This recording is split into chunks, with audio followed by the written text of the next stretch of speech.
Welcome to Alert Tales, where we dive deep into the most gripping stories of real-life experiences. If you love tales that evoke emotion, spark conversation, and connect us all, you're in the right place. Don't forget to hit that subscribe button and join our community for more captivating stories that will keep you on the edge of your seat.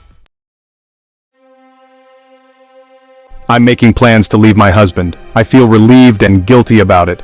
The straw broke the camel's back last night, and I guiltily feel almost relieved about it. For context, my husband, who is 33 years old, either cannot or will not prioritize me, and I'm 29 at all. We have been married for almost 8 years. I'm not expecting to be treated like a queen, but I want to be treated like I'm actually his partner in life. My husband is a blue-collar worker who works a family business in the construction field. Because it's a family business, there is seemingly no boundary between his work and personal life. It's like he's married to his job. Anniversary trips have been canceled the day before because he needed to work. He couldn't pick me up from surgery because he needed to work last minute. He has canceled every date I've tried to plan in the last 4 years because he suddenly has to work. I gave up a year ago though. It just seems like every time I try to plan something to spend time with him, he suddenly needs to work and cancels on me last minute. I constantly feel like I'm being stood up for prom, but I'm his wife. But it's not as if he only prioritizes work and flakes on his friends. There are much too many examples of how he has been able to make plans with his buddies to meet up and drink beer, smoke cigars, shoot the breeze.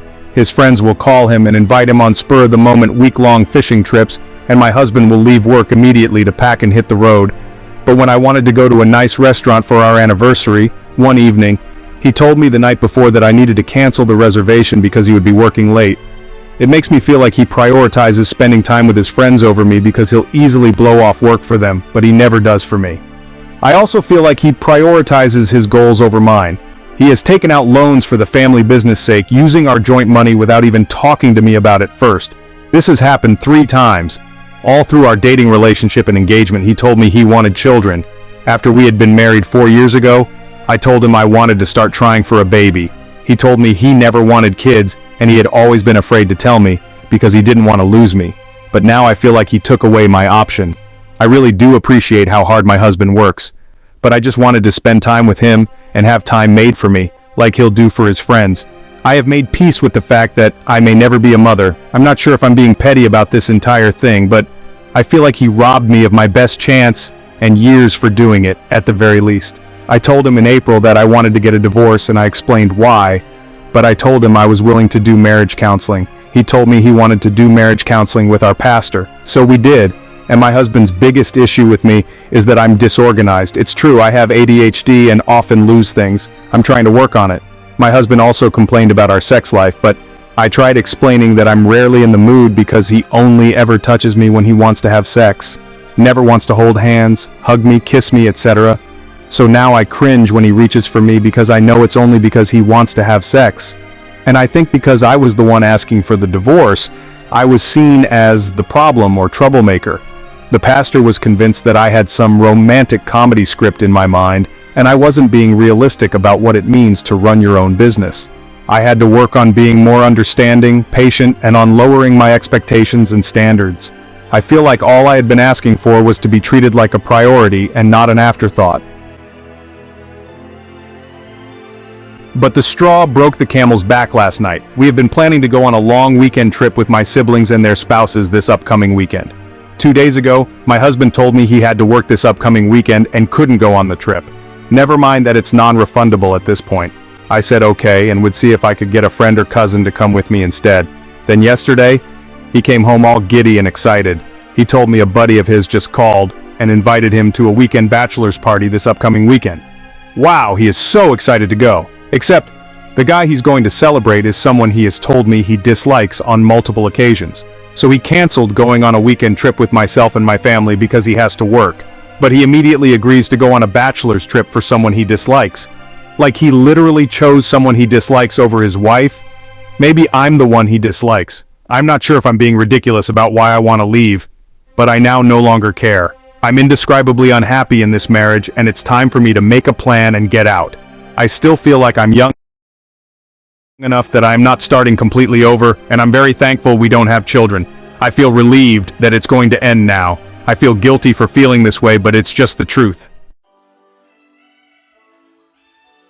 My mother-in-law approved of me because I almost shat myself in a cafe. I am Arab-born and raised in Europe. A year and a half ago, I married an Arab woman too. My wife wanted me to get her parents' approval before we got married. So when we decided to travel to France, where her parents live, we met up in a nice cafe to get to know each other. Some context. It is important to know that I had recently finished my military mandatory enlistment in the Swiss Army and started working long hours again, which meant that my bowel movement was still set to army time, one shit every couple of days.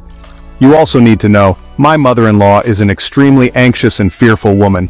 She worries a lot about a lot of things, especially her daughter. So when I met her parents, I got myself a coffee, and not 5 minutes in I started feeling dizzy. Whenever I tried to talk or breathe, I would get lightheaded and felt like I was going to pass out. Now, I didn't know what was wrong, and my now mother-in-law was starting to get very worried for me. After about 5 minutes, I excused myself and went to the toilet. Let me tell you, I had never had such a huge shit in my life. I went from feeling like dying to waking up in heaven. I felt like I could run a marathon right then and there.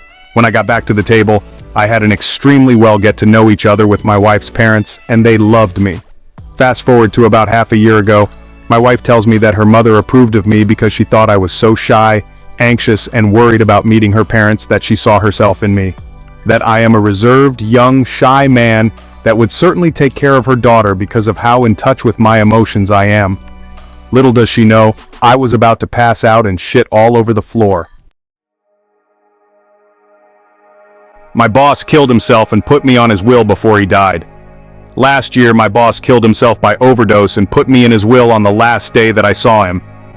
I was completely blindsided by the signs he showed, and for a while I believed his suicide was something I could have prevented. The days leading up to his death were confusing. He convinced me that he was selling his home and moving away temporarily to another state until he decided what he wanted to do with his life. Of course, I found this strange, but I never questioned him since my job was just to help him with personal and executive assistant errands. I packed his belongings in boxes, discarded personal items, gifted a car away, and even made a partnership deal for his large business so it could be in good hands before he left. I worked with my boss for 3 years and we developed a friendship. I even looked up to him as a mentor since he was twice my age, owned a multi-million-dollar business, and participated in things I aspired to do in my future. I think it's important to mention that I'm in my early 20s and had little to no experience when I began working with him as an assistant. I also struggled growing up in an abusive household, which my boss was able to relate to. He and I both struggled with depression and had alcoholic parents, although he never knew I was depressed. The last day I saw him, he put my first name on his will, and when I heard about him again, I found out he passed away days later after I saw him. Months after his passing, the new owner of the company accused me of writing my name on his will so my boss's parents would think negatively of me. My first interaction with my boss's father was over a phone call going over the accusation while he was intoxicated. I wasn't able to go into full extent on how my relationship was with his son, but he did say we could eventually meet and that he would support me as family. It's been months since I spoke to my boss's father, and I'm wondering if I should reach out to touch base on things. A part of me does want support from my boss's father, but I also think it would be best to leave the situation altogether since this was a complete tragedy for his family. The new owner of the company has faced accusations of mistreating my boss while he was struggling with drug abuse and pressured him into writing her into his will. The situation is complicated and I just wanted to briefly share and maybe get some guidance or perspective from someone else. Thanks for tuning in, and I'd be happy to answer questions or clear things up in the comments.